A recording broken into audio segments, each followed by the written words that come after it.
ನಮಸ್ಕಾರ ಸ್ನೇಹಿತರೆ, ಲೈಫ್ ಎಟ್ ಪಡಿಗಲ್ forms YouTube ಚಾನಲ್ಗೆ ಮತ್ತೊಮ್ಮೆ ಎಲ್ಲರಿಗೂ ಸ್ವಾಗತ. ಇವತ್ತು ಮತ್ತೊಂದು ಬ್ಲಾಗ್ ಜೊತೆ ನಿಮ್ಮ ಮುಂದೆ ಬರ್ತಾ ಇರೋದು. ಬನ್ನಿ ಇವತ್ತಿನ ಬ್ಲಾಗಲ್ಲಿ ಏನೆಲ್ಲ ಸಮಾಚಾರಗಳಿದೆ ಅಂತ ನೋಡೋಣ.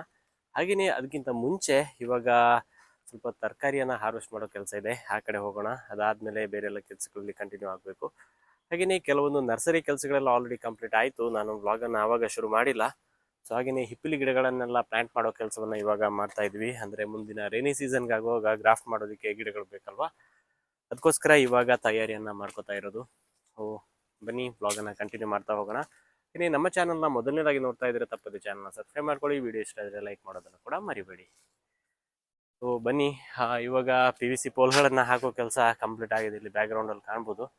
ಇನ್ನು ವೈರ್ಗಳನ್ನು ಸ್ವಲ್ಪ ಆಗಿದೆ ಫಿಕ್ಸ್ ಮಾಡಿ, ಲಾಸ್ಟ್ ಬ್ಲಾಗಲ್ಲೇ ನೋಡಿರ್ತೀರಾ. ಹಾಗೆಯೇ ಇವತ್ತು ಸ್ವಲ್ಪ ಪೆಪ್ಪರ್ ಪ್ಲ್ಯಾಂಟ್ಸನ್ನೆಲ್ಲ ಪಿಕ್ ಮಾಡೋ ಕೆಲಸನೂ ಇದೆ. ಇದಕ್ಕಿಂತ ಮುಂಚೆ ಇವಾಗ ಸ್ವಲ್ಪ ತರಕಾರಿ ಕೊಯ್ಕೊಂಡು ಬರಬೇಕು. ಅದಾದಮೇಲೆ ಬ್ಲಾಗನ್ನು ಕಂಟಿನ್ಯೂ ಮಾಡೋಣ. ಏನಕ್ಕೆಂದರೆ ಒಂದು ಬ್ಲಾಗಲ್ಲಿ ತೋರಿಸಿದ್ದೆ ಕತ್ತಿಯ ಬರೆ ಹಾಗೆಯೇ ಬದನೆ ಗಿಡವನ್ನು ಪ್ಲ್ಯಾಂಟ್ ಮಾಡೋದು. ಅದರ ಗ್ರೋತ್ ಯಾವ ಥರ ಇದೆ, ಹೆಂಗೆ ಇಳುವರಿ ಬಂದಿದೆ ಅಂತ ತೋರಿಸ್ತೀನಿ ಬನ್ನಿ. ಗ್ರೋ ಬ್ಯಾಗಲ್ಲಿ ತರಕಾರಿ ಗಿಡಗಳನ್ನ ಪ್ಲಾಂಟ್ ಮಾಡೋ ವಿಡಿಯೋ ಕೂಡ ನಿಮಗೆ ತೋರಿಸಿದ್ದೆ ವ್ಲಾಗಲ್ಲಿ. ಸೊ ಅದು ಇವಾಗ ನೋಡಿ ಇಷ್ಟು ಒಂದು 6 ಅಡಿ ಅಷ್ಟು ಎತ್ತರ ಬಂದಿದೆ ಗಿಡಗಳು. ಹಾಗೆಯೇ ಇಳುವರಿ ಕೂಡ ಚೆನ್ನಾಗಿ ಬರೋದಕ್ಕೆ ಶುರುವಾಗಿದೆ. 4ರಿಂದ 5 ಬದನೆಕಾಯಿ ಅಂತೂ ಇವಾಗ ಹಾರ್ವೆಸ್ಟ್ ಮಾಡೋದಕ್ಕೆ ಸಿಗ್ತಾ ಇದೆ ಪ್ರತಿ ಗಿಡದಲ್ಲಿ. ಸೊ ಈ ಥರ ಒಂದು 4ರಿಂದ 5 ಗಿಡಗಳಿದ್ರೆ ಮನೆಯ ಉಪಯೋಗಕ್ಕಂತೂ ಖಂಡಿತವಾಗ್ಲೂ ಸಾಕಾಗುತ್ತೆ. ಇನಿಷಿಯಲ್ ಆಗಿ ಪ್ಲಾಂಟ್ ಮಾಡುವಾಗ ಕೆಂಪು ಮಣ್ಣಿನ ಜೊತೆ ಸಗಣಿಯ ಹುಡಿಯನ್ನು ಸ್ವಲ್ಪ ಮಿಕ್ಸ್ ಮಾಡಿ ಪ್ಲಾಂಟ್ ಮಾಡಿದ್ವಿ. ಆಮೇಲೆ ತರಗೆಲೆಯನ್ನೆಲ್ಲ ಹಾಕಿ 15 ದಿನಗಳಿಗೊಮ್ಮೆ ನೆಲಕಡಲೆ ಹಿಂಡಿಯನ್ನು ಕೊಳೆಯಿಸ್ಬಿಟ್ಟು ಅದನ್ನು ಸಗಣಿ ನೀರಿನ ಜೊತೆ ಮಿಕ್ಸ್ ಮಾಡಿ 15 ದಿನಗಳಿಗೊಮ್ಮೆ ಹಾಕ್ತಾ ಇದ್ವಿ. ಅದರಿಂದ ಚೆನ್ನಾಗಿ ಅಂತೂ ಗ್ರೋತ್ ಬಂದಿದೆ. ಹಾಗೆಯೇ ಮಗಳು ಕೂಡ ತುಂಬಾ ಇನ್ವಾಲ್ವ್ ಆಗ್ತಾ ಇದ್ಲು ನಾವು ಈ ಥರ ಹಾರ್ವೆಸ್ಟ್ ಮಾಡುವಾಗ. ಅವಳಿಗೂ ತುಂಬಾ ಖುಷಿ ಆಗ್ತಾ ಇತ್ತು. ಏನಕ್ಕೆ ಅಂತ ಹೇಳಿದ್ರೆ ಪ್ಲಾಂಟ್ ಮಾಡೋ ಟೈಮಲ್ಲಿ ಕೂಡ ಅವಳು ಬಂದಿದ್ಲು. ಹಾಗೆಯೇ ಪ್ರತಿದಿನ ನೀರು ಹಾಕುವಾಗೆಲ್ಲ ನಮ್ಮ ಜೊತೆ ಬರ್ತಾಳೆ. ಸೊ ಅದಕ್ಕೋಸ್ಕರ ಅವಳಿಗೂ ಅಷ್ಟೇ ಒಂದು ಇಂಟ್ರೆಸ್ಟ್ ಇದೆ ಇದರಲ್ಲಿ, ಈ ಥರ ಹಾರ್ವೆಸ್ಟ್ ಮಾಡೋದಕ್ಕೆ, ಅದು ಇದು ಕೆಲಸವನ್ನು ಮಾಡೋದಕ್ಕೆ ಬರ್ತಾಳೆ ಜೊತೆನೆ. ಈ ಥರ ನಾವು ಮಾಡೋ ಕೆಲಸದಲ್ಲಿ ಮಕ್ಕಳನ್ನ ಕೂಡ ಇನ್ವಾಲ್ವ್ ಮಾಡಿಕೊಂಡ್ರೆ ಅವ್ರಿಗೂ ತುಂಬಾ ಖುಷಿಯಾಗುತ್ತೆ. ಹಾಗೆಯೇ ಸ್ವಲ್ಪ ವಿಷಯಗಳು ಕೂಡ ಅವ್ರಿಗೂ ಗೊತ್ತಾಗುತ್ತೆ. ಇದು ಮೊದಲ ಬಾರಿಗೆ ಹಾರ್ವೆಸ್ಟ್ ಮಾಡ್ತಾ ಇರೋದು. 2ರಿಂದ 3 ಬದನೆಕಾಯಿಯನ್ನು ನಾನು ಹಣ್ಣಾಗೋದಕ್ಕಂತ ಬಿಟ್ಟಿದ್ದೀನಿ ಬೀಜಗಳನ್ನು ಕಲೆಕ್ಟ್ ಮಾಡೋದಕ್ಕೋಸ್ಕರ.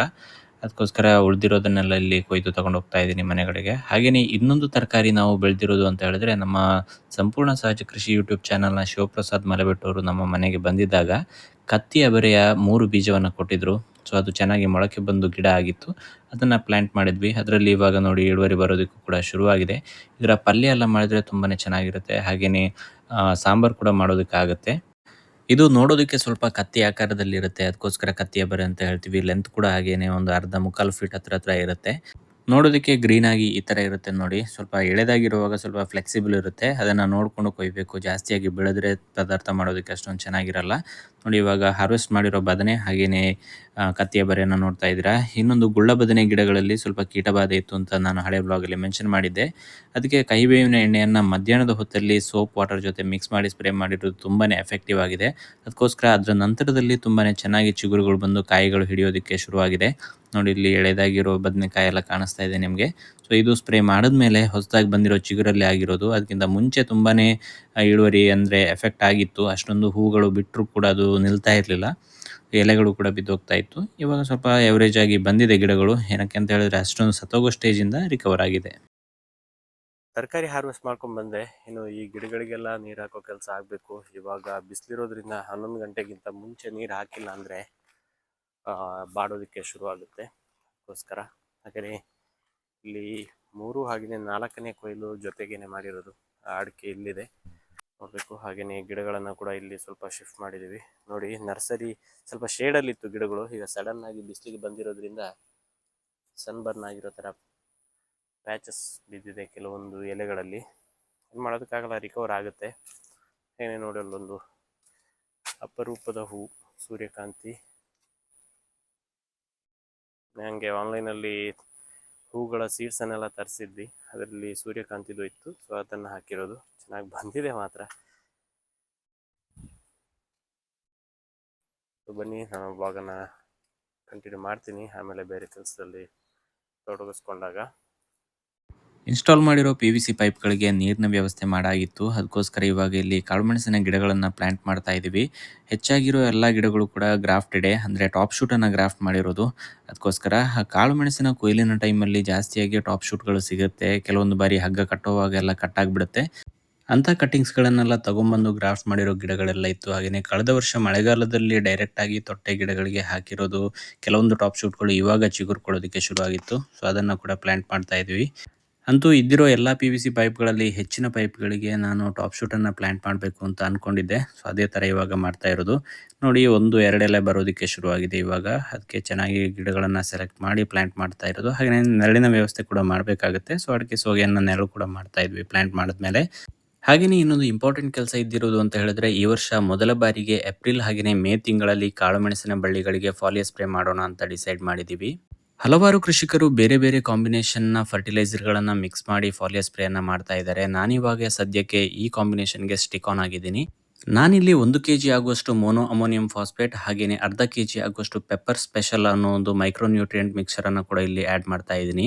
ಇದೆಲ್ಲ 200 ಲೀಟರ್ನ ನೀರಿಗೆ ಮಿಕ್ಸ್ ಮಾಡ್ತಾ ಇರೋದು. 1 ಕೆಜಿ ಮೋನೋ ಅಮೋನಿಯಂ ಫಾಸ್ಫೇಟ್ ಹಾಗೆಯೇ ಅರ್ಧ ಕೆಜಿ ಪೆಪ್ಪರ್ ಸ್ಪೆಷಲ್.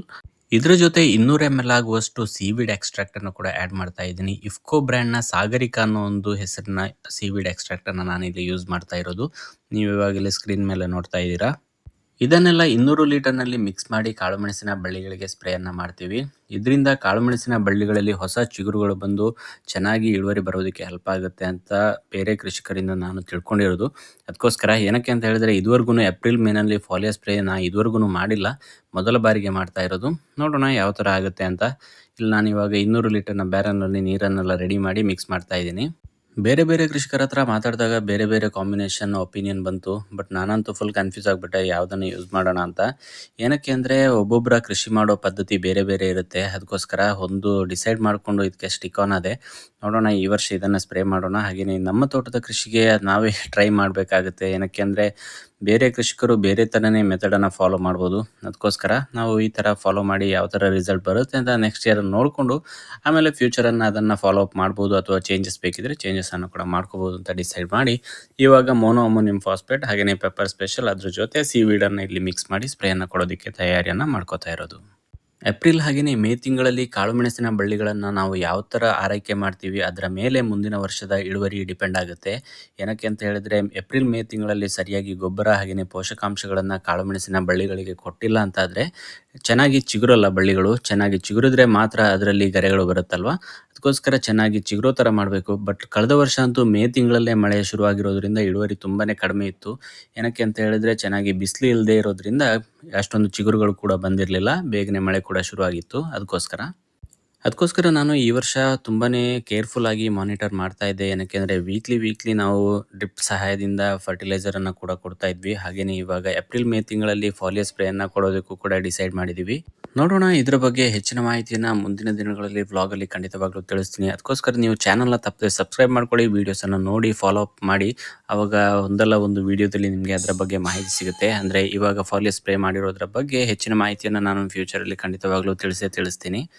ಇವಾಗ ಇಲ್ಲಿ ಕಾಳುಮೆಣಸಿನ ಬಳ್ಳಿಗಳಿಗೆ ಸ್ಪ್ರೇಯಿಂಗ್ ಕೆಲಸವನ್ನು ಶುರು ಮಾಡಿದ್ದೀನಿ. ಈ ಸ್ಪ್ರೇಗನ್ನು ಏನಕ್ಕೆ ಯೂಸ್ ಮಾಡ್ತಾ ಇದ್ದೀನಿ ಅಂತ ಹೇಳಿದ್ರೆ, ಕೆಲಸ ಕ್ವಿಕ್ ಆಗುತ್ತೆ. ಅದಕ್ಕೋಸ್ಕರ ನಾರ್ಮಲ್ ಲ್ಯಾಂಡ್ಸನ್ನು ಯೂಸ್ ಮಾಡಿದ್ರೆ ಕವರ್ ಮಾಡೋದಕ್ಕೆ ತುಂಬಾ ಟೈಮ್ ಬೇಕಾಗುತ್ತೆ. ಅದಕ್ಕೋಸ್ಕರ ಆದಷ್ಟು ಕಾಳುಮೆಣಸಿನ ಎಲೆಗಳ ಅಡಿಭಾಗಕ್ಕೆ ಸ್ಪ್ರೇ ಬೀಳೋ ಥರ ನಾವು ಕವರ್ ಮಾಡ್ಕೊಂಡು ಹೋಗ್ತಾ ಇರೋದು. ಈ ಸ್ಪ್ರೇಗನ್ನಲ್ಲಾದರೆ ಬೇಗನೆ ಕವರ್ ಮಾಡ್ಕೊಂಡು ಹೋಗುತ್ತೆ. ಅರೌಂಡ್ ಒಂದು 50% ಟೈಮ್ ಕಡಿಮೆ ಸಾಕಾಗುತ್ತೆ ಅಂತಲೇ ಹೇಳ್ಬೋದು, ನಾರ್ಮಲ್ ಲ್ಯಾಂಡ್ಸ್ಗೆ ಕಂಪೇರ್ ಮಾಡಿದ್ರೆ. ಬೆಳಿಗ್ಗೆ 9 ಗಂಟೆಗೆ ಸ್ಪ್ರೇಯಿಂಗ್ ಕೆಲಸವನ್ನು ಶುರು ಮಾಡಿ 10:30, 11 ಗಂಟೆ ತನಕ ಸ್ಪ್ರೇಯನ್ನು ಮಾಡ್ತೀವಿ. ಆಮೇಲೆ 4 ಗಂಟೆಯಿಂದ 5:30 ತನಕ ಸ್ಪ್ರೇಯಿಂಗ್ ಕೆಲಸವನ್ನು ಮಾಡ್ತಾ ಇದ್ವಿ. ದಿನಕ್ಕೆ 2 ಬ್ಯಾರಲ್ ಸ್ಪ್ರೇ ಮಾಡೋದಕ್ಕಾಗುತ್ತೆ. ರಾತ್ರಿ ಆಗ್ತಿದ್ದಂಗೆ ಸುಡುಮಣ್ಣಿಗೆ ಬೆಂಕಿ ಕೊಡೋ ಕೆಲಸ ಬಾಕಿ ಇತ್ತು. ಆ ಕೆಲಸ ಕಂಪ್ಲೀಟ್ ಮಾಡ್ತಾ ಇವತ್ತಿನ ದಿನವನ್ನು ಕೂಡ ಇಲ್ಲಿಗೆ ಮುಗಿಸ್ತಾ ಇದ್ದೀನಿ. ಮತ್ತೊಂದು ವಿಡಿಯೋ ಜೊತೆ ನಿಮ್ಮ ಮುಂದೆ ಬರ್ತೀನಿ. ವಿಡಿಯೋ ಇಷ್ಟ ಆದರೆ ಲೈಕ್ ಮಾಡಿ, ಹಾಗೆ ಚಾನಲ್ನ ಸಬ್ಸ್ಕ್ರೈಬ್ ಮಾಡ್ಕೊಂಡು ಸಪೋರ್ಟ್ ಮಾಡಿ ಅಂತ ಕೇಳ್ಕೊತೀನಿ. ಮತ್ತೊಂದು ಕೃಷಿ ವಿಚಾರದೊಂದಿಗೆ ನಿಮ್ಮ ಮುಂದೆ ಬರ್ತೀನಿ. ಅಲ್ಲಿ ತನಕ ನಮಸ್ಕಾರ ಸ್ನೇಹಿತರೆ.